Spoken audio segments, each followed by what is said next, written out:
A palavra é Jesus Cristo. Segunda-feira, na 22ª semana do Tempo Comum, 1º de setembro de 2025, início do mês da Bíblia. Oremos.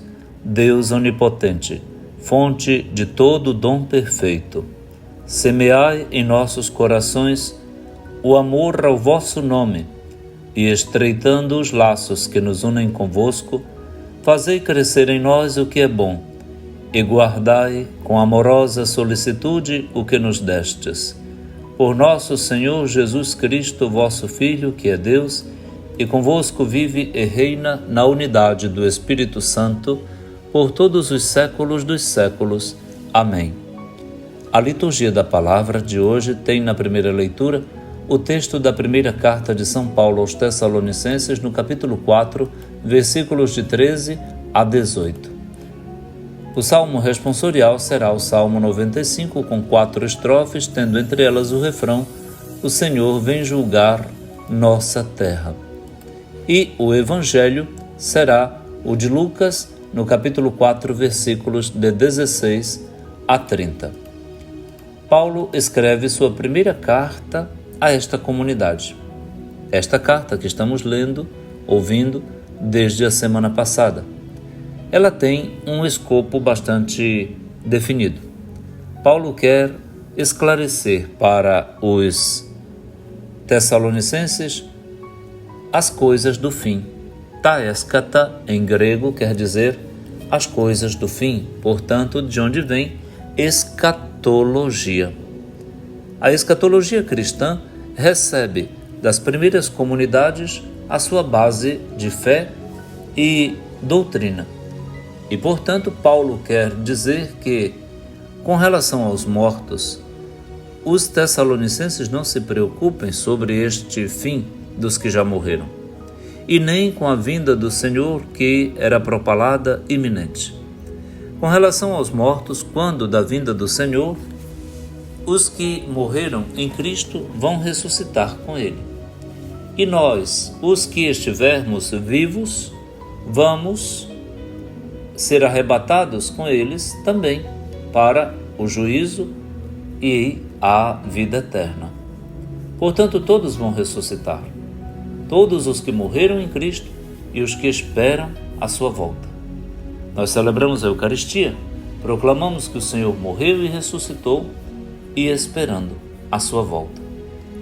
Os tessalonicenses, então, deverão ficar tranquilos, seguros de que esta é a doutrina suficiente, porque, segundo a palavra do Senhor, os que foram deixados com vida vão ser levados para a glória de Deus, para o julgamento, através deste arrebatamento, para que todos estejam com o Senhor. E o Senhor esteja também sempre conosco. O Senhor vem julgar a nossa terra. Esta é a convicção do salmista no Salmo 95.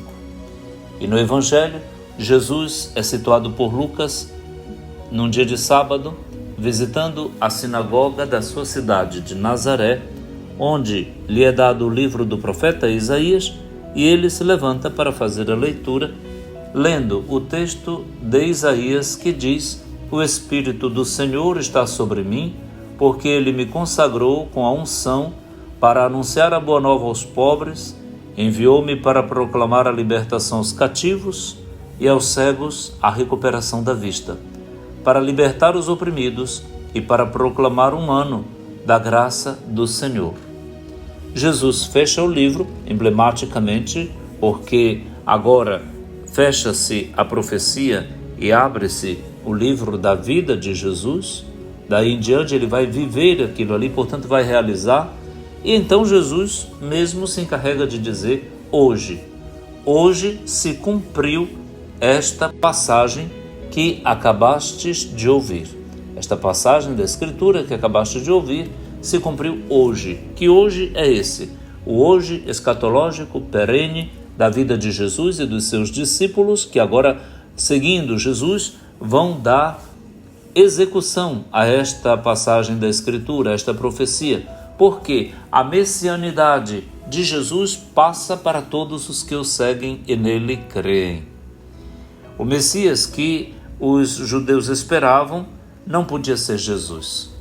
E é por isso então que eles ficam com os olhos fixados em Jesus. Uma fixação de olhos para dizer que aquilo é uma blasfêmia, que aquilo não está certo. Então levanta-se um complô dentro da sinagoga contra Jesus naquele sábado, naquela ocasião. O que Jesus disse não foi bem-vindo e Jesus, entre aspas, se queimou com os próprios compatriotas, que começaram a achincalhá-lo, dizendo: não é este o filho de José? Por que ele tem essa sabedoria? De onde lhe vem tudo isso? E Jesus, que percebendo a conduta deselegante dos seus compatriotas dentro da igreja, da sinagoga de Nazaré, diz: eu sabia que vocês iriam me tratar assim, porque nenhum profeta é maltratado senão dentro da sua terra, junto dos seus parentes e amigos. Porque isso já aconteceu. Aconteceu com o profeta Elias. Muitas viúvas em Israel, no tempo de Elias, e no entanto ele foi mandado somente a uma viúva de Sarepta, na Sidônia.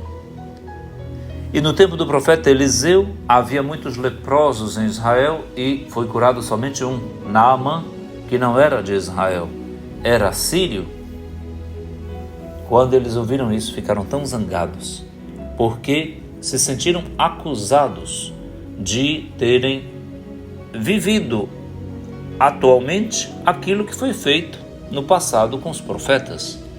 E então pegaram Jesus pelas roupas e o levaram para precipitá-lo ladeira abaixo no ponto mais alto da cidade.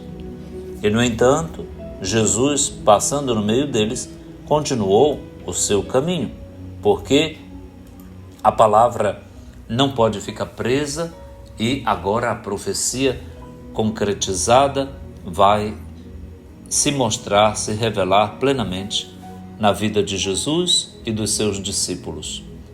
Nós realizamos isso hoje com nossa unção batismal, unção crismal, e damos execução à profecia que Jesus leu na sinagoga de Nazaré. Sim, nós somos, sim, os ungidos do Senhor, aqueles que, com sua palavra, o Senhor usa para mostrar o seu poder curativo, ressuscitante, edificador, que alcança a todos por meio de nós. Nós agradecemos a nosso Senhor pelo dom da sua palavra e nos propomos, fazemos mesmo o propósito de ler neste mês com a igreja no Brasil inteira a carta de São Paulo aos Romanos, cujo lema do mês da Bíblia nesse ano, com esse livro, é aquele mesmo que inspira o Jubileu da Esperança.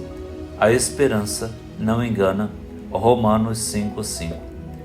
Você já leu o seu trechinho hoje? Então, prepare um bom lugar para a Bíblia na sua casa, no departamento onde você trabalha, leve flores, acenda uma vela, leve uma toalhinha, prepare um altar para a Bíblia.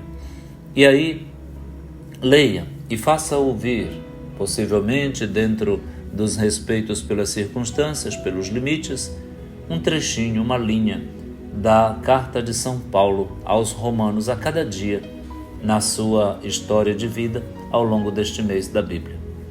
A todos então um mês feliz, de grande proveito, do mergulho nesta carta de maturidade teológica do apóstolo Paulo, dirigida aos cristãos de Roma. A carta de São Paulo aos Romanos tem 16 capítulos e é muito fácil de lê-la. A todos, bom proveito. Um dia feliz para todos. Pai nosso, que estais nos céus, santificado seja o vosso nome. Venha a nós o vosso reino. Seja feita a vossa vontade, assim na terra como no céu. O pão nosso de cada dia nos dai hoje. Perdoai-nos as nossas ofensas, assim como nós perdoamos a quem nos tem ofendido. e não nos deixeis cair em tentação, mas livrai-nos do mal. Amém. Abençoe-lhe o Deus Todo-Poderoso, que é Pai, e Filho e Espírito Santo. Amém.